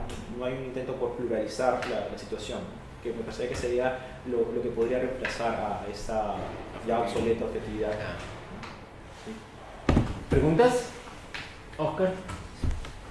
Bueno, Osvaldo, saludo tu trabajo y quisiera hacer algunas preguntas, ¿no? Al respecto, ¿no? Dado que un poco se trató el tema del guión relativo a la pregunta anterior, yo hago ficción y hago de periodismo digital también, ¿no? Y yo creo que uno, al momento que hace un cuento o elabora una crónica o una noticia, aunque no sea consciente de ello, y mejor si lo es consciente, lo hace con cierto sesgo, que podemos entre comillas, ¿no? Porque tú simpatizas con tal o cual o rechazas a tal o cual hecho, ¿no? Entonces, no me parece que solamente sea el hecho de vender una noticia o de que, como es la idea común, sigo con la idea común, sino que la pregunta iba un poco en qué diferencias tú encontrabas, por decir, en los primeros años del 2003, cuando todavía está Toledo, luego va entrando García, y luego va entrando Humala, ¿no? Porque tiene que ver con que desde el 92 para adelante se viene aplicando un modelo neoliberal. Y si tú mencionaste al BRAE, yo visité la zona y conversaba mucho tanto con policías como pobladores. Y me decían, mira, allá están, en esa zona. Y todos lo saben. Pero ni los localizan, ni es conveniente que eso termine. ¿Por qué? Porque hay una partida presupuestal, hay una serie de intereses que todavía conviene mantenerlos. Y cuando haya que de repente alarmar a la sociedad, entonces hay un tema que se puede tocar, que es el BRAE, ¿no? Y que no debe terminar. No le conviene al Estado terminar eso. Entonces, en esa medida se le puede agrandar, se le puede ponderar, ¿no? Y por otro lado, si se siembra esto de que el terrorismo, los insanos, pero siempre eso va ligado a un tema, al tema de generar violencia, ¿no? Y entonces vemos que ha habido tanta protesta por la contaminación minera o lo que conlleva las explotaciones mineras sin un debido reglamento, sin una debida priorización de lo que es el medio ambiente. Entonces hay una forma de criminalizar esa protesta, ¿no? Relacionando la violencia anterior histórica que se viene sembrando a través de los medios de comunicación con la violencia actual, con la violencia social. De tal modo que vemos a un Adubiri, por ejemplo, que está, ¿no?, siendo juzgado y posiblemente sentenciado. Entonces, yo pienso que cómo ha ido variando y si se mantiene es por un interés, porque no han mencionado, de repente en tu tesis lo está, en qué medida estos mismos grupos que tienen la intención de explotación minera o estos mismos grupos de capital chileno que controlan, por decir, el tema de las grandes tiendas y de los alimentos, sobre todo en ciudades urbanas, precisamente tienen capital o cierta influencia en el comercio, ¿no? Entonces hay una relación de interés económico y obviamente político. de infundir un tipo de miedo o de idea en la población y que tú de manera acertada has encontrado que no se ajusta realmente a una verdad histórica, ¿no? O sea, la va tergiversando o va imponiendo algo que no necesariamente es lo que fue, ¿no? Sí, sí, o sea, varias cosas lo que he dicho, ¿no? No es solamente, pues claro, un guión que repito mecánicamente, ¿no? O sea, entran muchas otras cosas más, ¿no? Es un conjunto de significaciones culturales, ¿no? Que es lo que finalmente van marcando la posición que cualquier sujeto o que una institución va tomando, ¿no? Yo no sé, no he visto, quizá ahorita no recuerdo porque ya también me he alejado un poco de la data, ¿no? No es que la haya revisado de manera tan seguida, ¿no? O hace tiempo que no la reviso, ¿no? Pero no recuerdo un cambio paradigmático en el uso del lenguaje, ¿no? Quizá lo más paradigmático sea el uso de este término lacra asesina, lacra sanguinaria, ¿no? Que es ultra despectivo, ¿no? Que es un término bastante cargado, ¿no? Que aparece recién a partir pues, de los años de la segunda mitad de la década, ¿no? Desde el 2008, 2009, ¿no? Y no sé, ahí creo que ahí pues, es importante preguntar, pues, ¿no? A quien escribió esos artículos qué pasaba, ¿no? O sea, qué pasaba por allí para que finalmente haya esos usos de los términos, ¿no? Que ahora se reactualizan, ¿no? Cuando justamente se criminaliza la protesta y se terruquea, ¿no? Se terruquea a propósito de eso. Es cierto también que el uso de los términos irracional, sanguinario, ¿no? Hordas asesinas, ¿no? Responden, por supuesto, a un accionar completamente punible, ¿no? de Sendero, ¿no? No estoy tampoco pretendiendo decir que, ¿cómo le van a decir eso? No, obviamente, o sea, ellos también han tenido el modo en que han llevado la guerra ha sido muchas veces sanguinario, ¿no? Ha sido muchas veces intenso, duro, ¿no? No sé si salvaje, pero claramente punible, ¿no? Desconociendo muchas lógicas elementales de las guerras internas, ¿no?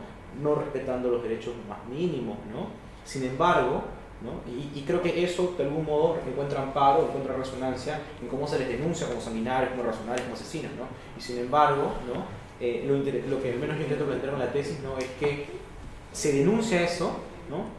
O se sobreenfatiza eso, ¿no? A costa de ocultar otra realidad, a costa de no decir nada acerca del accionar también sanguinario, ¿no? También no respetando los derechos elementales más básicos, ¿no? que tuvieron muchos militares y policías, ¿no? En la misma época, en el mismo accionar. No nos olvidemos que en el 83 y 84, de acuerdo a estimaciones de la CBR, ¿no? Los militares generaron más muertos que el propio Sendero Luminoso en Ayacucho, ¿no? O sea, en el 83 y 84, que fue justo cuando el primer año que entra, ¿no? Los militares mataban más gente que Sendero. Eso es una cifra oficial, alarmante, ¿no? Y eso ya, y luego otros estudios, ¿no? Ese estudio que dice que las cifras están mal contadas y que si cuentas bien en verdad saldría, pero que ya, o sea, podría entrar en discusión, ¿no? Pero si es que queremos escuchar estas como versiones más apócrifas, ¿no? Podría hasta pensarse, ¿no? O hay papers, ¿no? Que dice que supuestamente las cifras están mal contadas y los militares mataron más que Sendero, ¿no? Obviamente eso está muy controverso, ¿no? Pero hay allí toda una cuestión, ¿no? Se enfatiza esto y no se dice nada de esto. De hecho, es una proyección en base a una fórmula. Sí. O sea, de hecho, no son cifras, ¿no? Es cierto, es una proyección, sí. Kelvin, ¿iba a decir algo? Bueno, lo primero que me ha interesado tu trabajo, en particular la parte del análisis del discurso, me ha parecido interesante, te felicito. Y quiero hacerte tal vez tres preguntas, creo yo. Bueno, sobre lo que están comentando, me imagino que es un tema de lógica, ¿no? Si del 82 al 84 o 85 uno ve este mapa y pintas o marcas la cantidad de genocidios del ejército peruano y los asignados a Sendero Luminoso partiendo de Lucanamarca, o sea que se pueden contar con la mano, evidentemente que si vas desapareciendo pueblos enteros, ¿no? Yo no sé en qué momento la suma puede dar, o sea que puede matar más Sendero cuando el ejército en particular tiene pueblos enteros desaparecidos, pero por montones. Entonces, bueno, a mí en verdad eso de las cifras no pensaba opinar, pero me parece evidentemente llamativo, ¿no? Tendencioso, ¿no? Por no decir contradictorio, ¿no? Bueno, y eso me imagino que es sentido común, ¿no? O sea, no sé cómo puede, pues, si desaparecen 2 pueblos y desaparecen 30, lógicamente, pues, el que desaparece más pueblos tiene más muertos, ¿no? Sin que lo reduzcamos a un tema de ese tipo. Bueno, eso por un lado. En todo caso,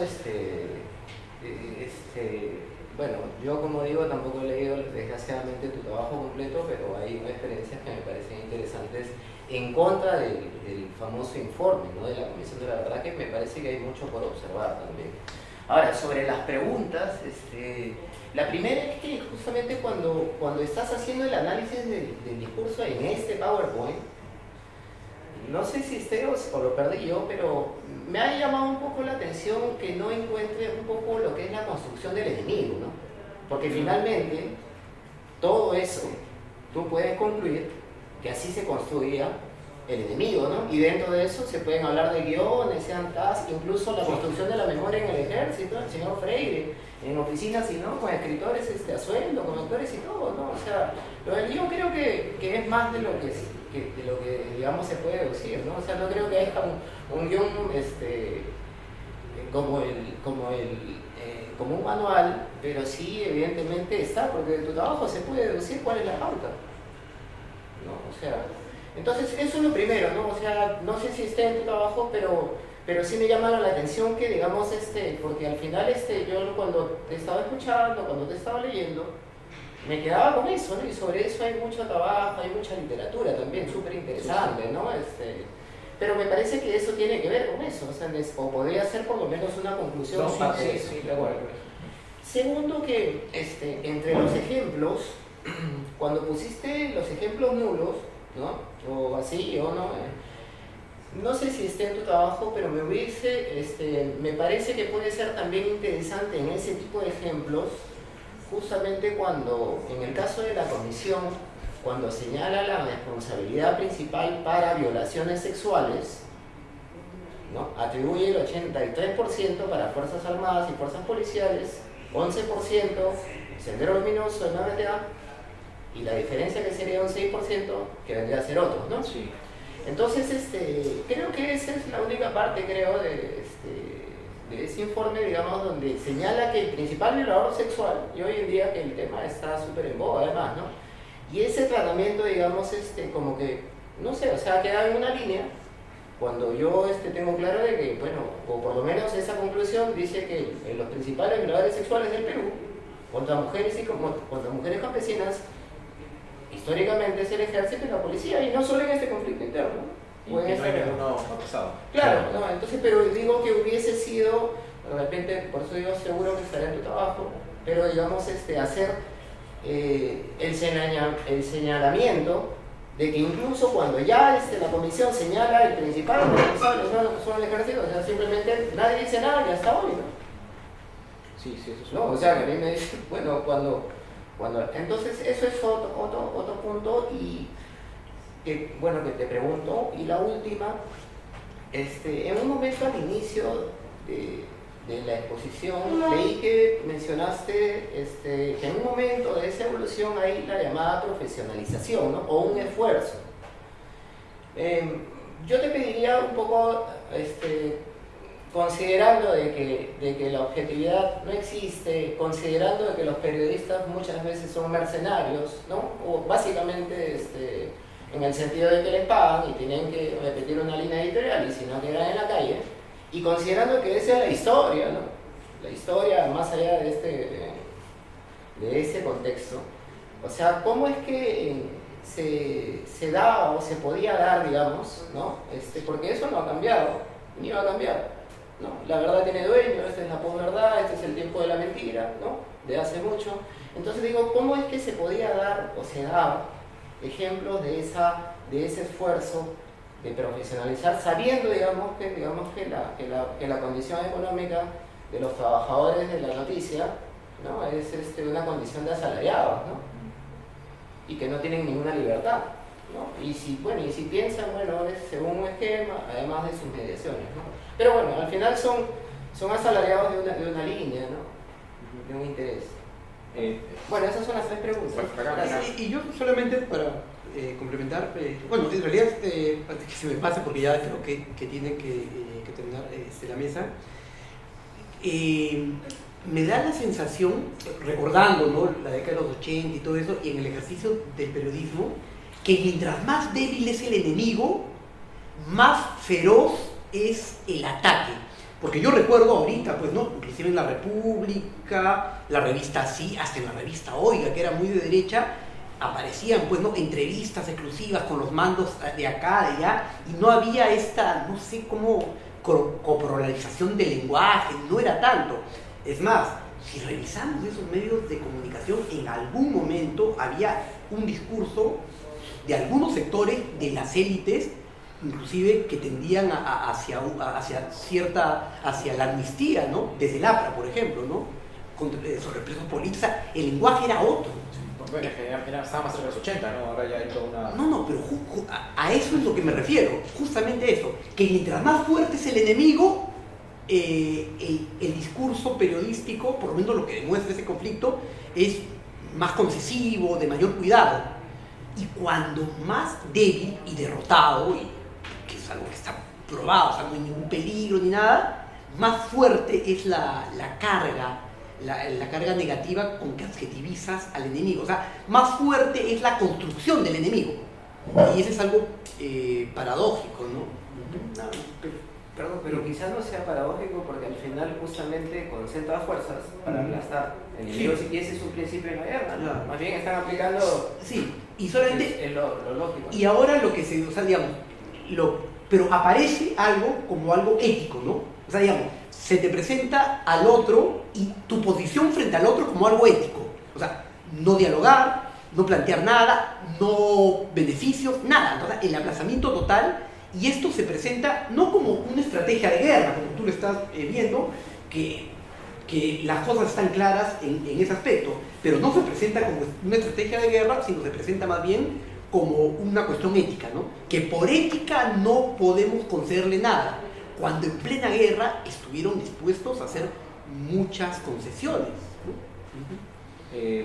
O sea, creo que eso se entiende bajo las propias lógicas de la guerra, ¿no? O sea, en ese momento se le hacían varias concesiones porque la guerra no estaba finalizada, porque Sendero era una amenaza, porque había metido un coche de bomba en el corazón de Miraflores, ¿no? O el Canal 2.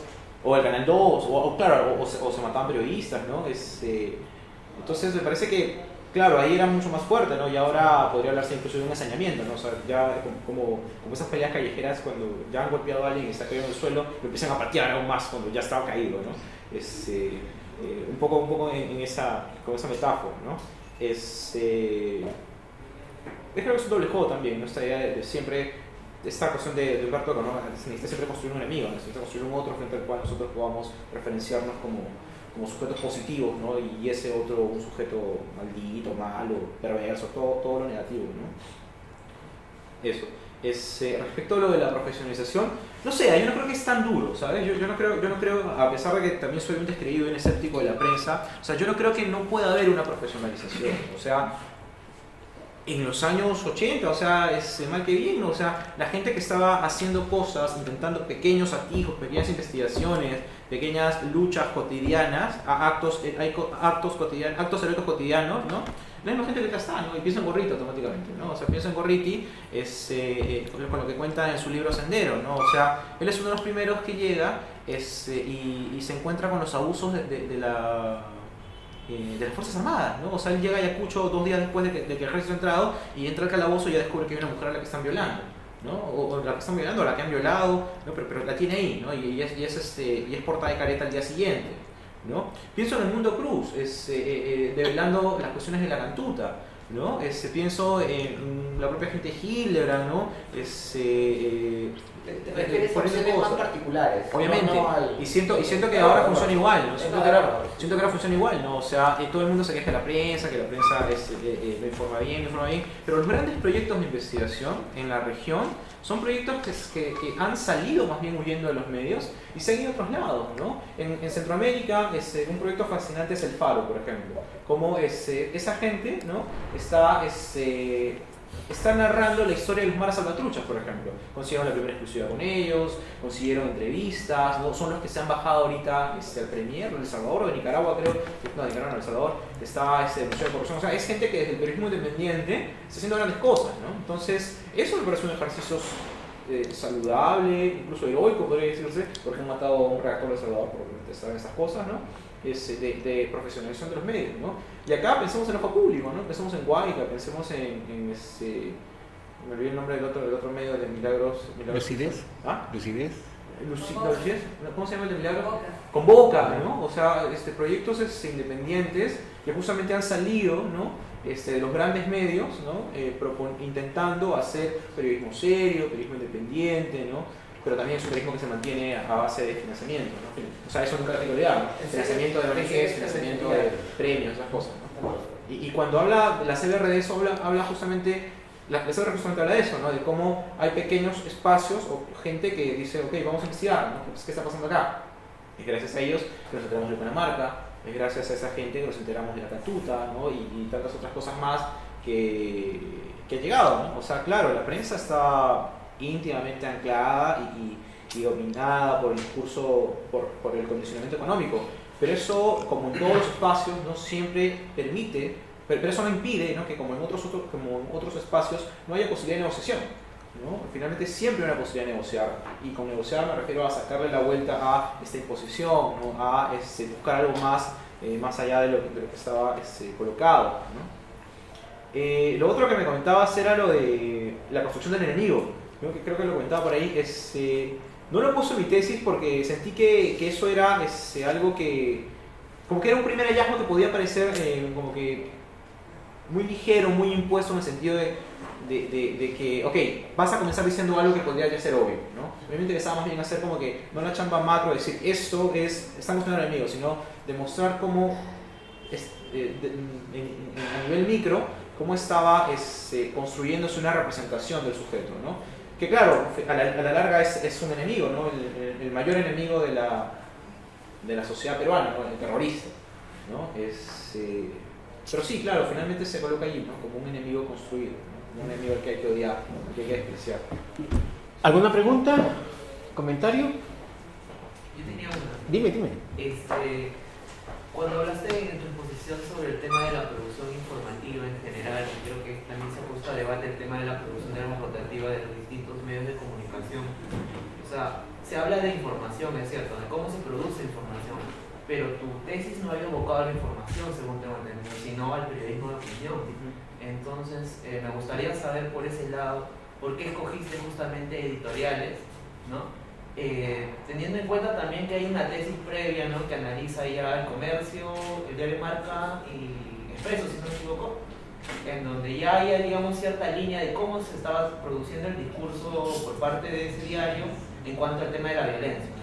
Entonces, ¿no te parecía de repente un poco ya obvio la posición que podía tener ese medio de comunicación en cuanto al tema del terrorismo, ¿no? De la violencia en general? ¿Por qué? ¿Por qué editoriales? ¿No? ¿Por un tema práctico? De repente no me quedó claro porque, claro, cuando hablas de producción de información tiene más sentido, ¿no? Tiene más sentido porque el tema de coger las fuentes, ¿no? El tema de qué periodistas justamente producen ese tipo de información, ¿no? Es más, cuando hablamos de editoriales, pues hablamos de una producción de comunicación distinta, ¿no? Porque tengo entendido, al menos que en el Comercio, no es una persona la que escribe ese editorial, sino que es una mesa, ¿no? En donde se pone a debate un tema, ¿no?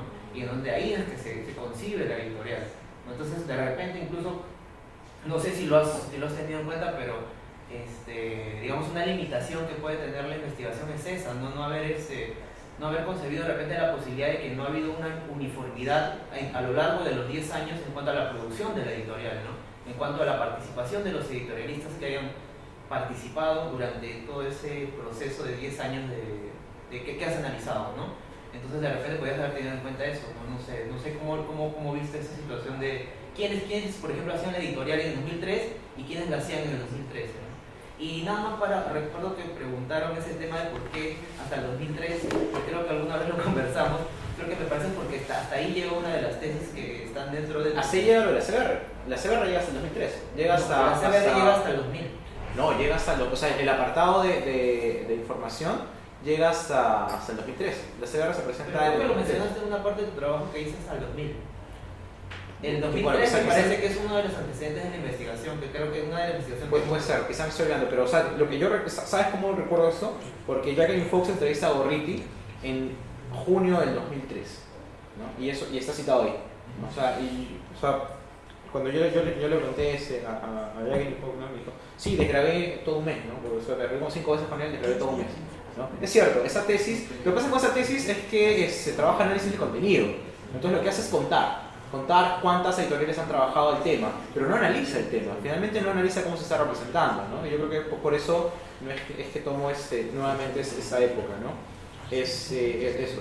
Y lo otro es ¿por qué editoriales? Sí, obviamente es una limitación, ¿no? de la investigación, no contar con una conversación más o menos seria, con una entrevista a profundidad de quienes producían los editoriales, ¿no? Es cierto. Pero también me parece que el editorial es de algún modo el corazón del diario, ¿no? Me parece que dentro de la práctica informativa, ¿no? O sea, entendida la práctica informativa no solo como las noticias, sino con cuál es un posicionamiento que está estableciendo un diario respecto de un evento noticioso, respecto de la actualidad, me parece que es en la columna de opinión institucional del diario, ¿no? O sea, mi columna de opinión oficial, donde se está poniendo en juego, ¿no? ¿Qué es lo que en ese medio pensamos? ¿No? Y cómo eso que pensamos está también emanado o evidenciado en la noticia más mínima que vamos a hablar, desde las pepitas que ponen en la contraportada hasta la nota del día, ¿no? Me parece que la subjetividad del diario, ¿no? La posición, el sentido que tiene, ¿no? La orientación que tiene, está allí en la editorial, ¿no? En el editorial, ¿no? Por eso que escogí eso, ¿no? Y también porque hay un texto donde Van Dijk pone una nota a pie de página, ¿no? Y dice, está analizando el racismo en Holanda, ¿no? Y dice, habría que pensar, ¿no? Cómo las editoriales están significando, resignificando, cómo las editoriales están expresándose eso que la noticia también está diciéndose, ¿no? Entonces eso para mí fue como de, wow, man, ya se podrían hacer editoriales, ¿verdad? ¿No? Porque yo también al principio quería analizar solo noticias, ¿no? Quería analizar solo noticias, pero cuando pensé, claro, pero ¿qué más hay encima que las noticias que te dé una visión más panorámica de la posición del diario, una editorial, ¿no? La otra opción podría ser una nota abridora, o las portadas, que también son resumidoras, ¿no? de una posición del diario, ¿no? Pero al final me decanté por las editoriales, ¿no? ¿Una última? ¿Ya? Claro. Yo tengo una duda respecto al tratamiento del diario, al énfasis de estos adjetivos, ¿no? Que satanizan a los grupos armados. Me gustaría saber, no sé si haces algún tipo de comparación con el tratamiento que hacen otros medios en otros países respecto a sus respectivos de violencia, ¿no? En general los grupos armados, creo que, por ejemplo, cuál es el tratamiento que tiene Colombia con la FARC, etcétera, ¿no? O sea, lo que pasa en España, también con la Euskadi. Me gustaría saber más que nada para poder, digamos, tener una especie de marco de referencia respecto a cuál sería un tratamiento más no objetivo, ético, equilibrado. Claro, o sea, desteñido de ese sensacionalismo que manifiesta, ¿no? Más bien, no sé, yo soy hija de Fujimorato, ¿no? He sido fujimorista hasta que entré al instituto y empecé a estudiar, ¿no? Antes de estudiar en el Congreso y todo eso. Entonces, el sensacionalismo que manifiesta, ¿no? Esa exacerbación de la rabia que podemos encontrar a diario en las redes sociales, en los comentarios, ¿no? El término lacra es una constante. Yo no sé si ha sido una especie de término que, digamos, a partir de la prensa o de los medios se ha ido colocando en el imaginario colectivo, o es algo que más bien emana de este sentir mucho más básico del ciudadano que no tiene tanta información, pero que sí entiende de, ¿sabes qué? Mi vecino no da la vuelta, ¿no? Entonces, esa rabia, esa destrucción, que es la que se suele ver, por ejemplo, cuando detienen a un pedófilo, cuando detienen a un ladrón y lo agarran a golpes, y eso pues, me corazona, ¿no? me encanta. Y no hay ningún tipo de manifestación o que humanice, digamos, a ese individuo y sus razones, etc., ¿no? Esa justificación, más bien hubiese sido, o sea, si el diario hubiese tenido una postura, digamos, un poco más moderada, me parece que hubiese sido, no sé, hubiera dado motivos de duda respecto a la posición que tenía respecto al terrorismo, ¿no? O sea, no son tan fuertes. De hecho, eso es lo que le dicen a Salomón Lerner, pues, cuando da el discurso, ¿no? Al día siguiente, en esa editorial que el partido es grandota, como de una página entera, ahí le dicen, ¿no? Le falta mayor firmeza, señor Lerner, dígales terroristas, ¿no? Porque ha dicho grupos armados, creo que dice grupos subversivos, ¿no? Dígales terroristas, ¿no? Se reclama el editorial, ¿no? Hay un texto de Miquel Rodrigo que se llama Prensa y Terrorismo, o Terrorismo en la Prensa, o Terrorismo en los Medios de Comunicación, que es del 2002, creo, 2003, y él está analizando ahí el terrorismo en España, ¿no? Cómo está siendo representado el terrorismo en España, en el país específicamente, no en el país. Él no analiza editoriales, él analiza los grandes reportajes, ¿no? Estos reportajes que suelen ser dominicales, que suelen ser notas a media página de un día, ¿no? Y él llega un poco a lo mismo, ¿no? O sea, a que el término está cargado, ¿no? Ahí él analiza cómo en un principio, no sé si es ETA, creo que es ETA, o sí, debe ser ETA, pero al principio les dicen guerrilleros, por ejemplo, ¿no? Hay un momento en que dicen guerrilleros, ¿no? Y hay un pase, ¿no? Hay un cambio en el cual ya le dicen simplemente terroristas, ¿no? Los terroristas de ETA, ¿no? O los etarras, pero etarras algo, creo que etarras es despectivo, no sé, pero hay todo un tratamiento despectivo ahí, ¿no? Ese es un estudio similar. Y luego justo el estudio que mencionaba Samir, ¿no? Que es el de un profesor de historia de San Marcos, no recuerdo cómo se llama, que es analiza también el tratamiento de Sendero, pero en el país, en el comercio y en el New York Times, ¿no? Cómo está representándose Sendero y llega hasta el 2000 ese estudio, ¿no? Llega hasta el 2000, no, incluso va un poco antes, incluso, hasta el 90 y tantos, porque él no habla de la CBR, o sea, todavía sí que se había creado, y es su tesis de doctorado, ¿no? Es de entonces sí hay otros eventos y me parece que hay una representación más o menos parecida, ¿no? Esta idea del terrorismo, imagino que es una cuestión también globalizada, ¿no? O sea, cuando tú piensas en terrorismo, no solamente se está activando el imaginario de los 80, ¿no? Sino también se está activando los imaginarios que cada vez nos van llegando, ¿no? Esta gente que genera atentados se baja las Gemelas, gente que está degollando por internet, subiendo videos a internet, ¿no? Son un conjunto de representaciones y imaginarios, ¿no? Que también van sumándose a los propios imaginarios locales, ¿no? Y que hace que en otros espacios de Occidente, ¿no? Hayan también ciertas representaciones más o menos parecidas para esos tipos de sujetos, ¿no? Un intento por un desprecio, ¿no? Una respuesta inmediata, esa valoración que tú mencionas, ¿no? Contra el pedófilo, ¿no? Que lo maten, ¿no? Que lo linchen, ¿no? Y claro, son respuestas entendibles, ¿no? Porque es una respuesta frente a una violencia subjetiva. Yo dice estas cosas, no hay que pensar, está bien, la violencia subjetiva está ahí, ¿no? O sea, el maldito pedófilo, violaste a mi hijo, te voy a matar, ¿no? Está bien, ¿no? Eso está bien, pero no solo puedes quedarte en eso, ¿no? O sea, hace falta pensar más allá de la violencia subjetiva, hace falta pensar qué condicionantes han llevado a que la sociedad genere pedófilos, por ejemplo, ¿no? Porque bajo esta lógica de matemos a todos los pedófilos, eso no va a evitar que la sociedad siga generando sujetos con tendencias pedofílicas, ¿no? Por ejemplo, ¿no? Y lo mismo con el caso del terrorismo, ¿no? O sea, matemos a los terroristas, destruyámoslo, convirtámoslos en sujetos abyectos. Ya, pero eso no te permite pensar qué pasó por la cabeza de muchas personas para considerar que levantarse en armas y matar y sublevarse y establecer un régimen de violencia de ese tipo era la única solución que habían encontrado para un conjunto de causas, ¿no? Exclusión histórica, discriminación, tantas otras cosas más. Entonces me parece que muchos apelan a esta violencia subjetiva en contra de los senderistas, los anarquistas, los subversivos, pero no se ponen a pensar en la violencia estructural o en las causas estructurales o más estructurales, ¿no? Que han generado este tipo de sucesos. Te hice una pregunta con respecto y al caso colombiano, ¿conoces algo? Porque recuerda que el caso colombiano termina con un proceso de paz. Sí, no, la verdad que no, ¿sabes? Que sería interesante, sí, ¿no? Y justo ese año estuvimos en un congreso de Cosmemoria también y vinieron varias gente del continente y no había nadie de Bogotá. O sea, no había nadie de la propia ciudad. Eso fue alucinante, porque de hecho yo también esperaba que alguien hablara de eso, pero no. De hecho es una deuda, me imagino que ya, bueno, poco a poco empezaremos a conocer gente que está trabajando esos temas.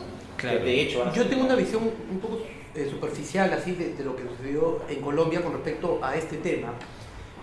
Más que nada es de percepción, no lo he estudiado, pero sí he notado que antes, ¿no? La palabra guerrillero estaba ya, porque Colombia tiene toda una historia pues, de guerrillas y todo eso, y siempre se la ha considerado guerrilla, pero en los últimos tiempos he escuchado un poco más, sobre todo de algunos de los uribistas, más la palabra terrorista, ¿no? O sea, a partir justamente ya de lo del acuerdo y todo eso, un poco más, ¿no? Para petardear el acuerdo, también el lenguaje, que el lenguaje es una Sí, claro, es un portador de ideología. Claro. Bueno, agradecemos a Osvaldo nuevamente, Sí. te felicito por la investigación y bueno, a los demás muchas gracias por ¿cómo se llama? Por asistir a la mesa y los invitamos a la mesa que va a ser en el mes de septiembre y ya el título con la comunicación respectiva saldrá pues en nuestra página del Face o si no en página institucional. Ya, les agradezco, muchas gracias y bueno, un aplauso para Osvaldo.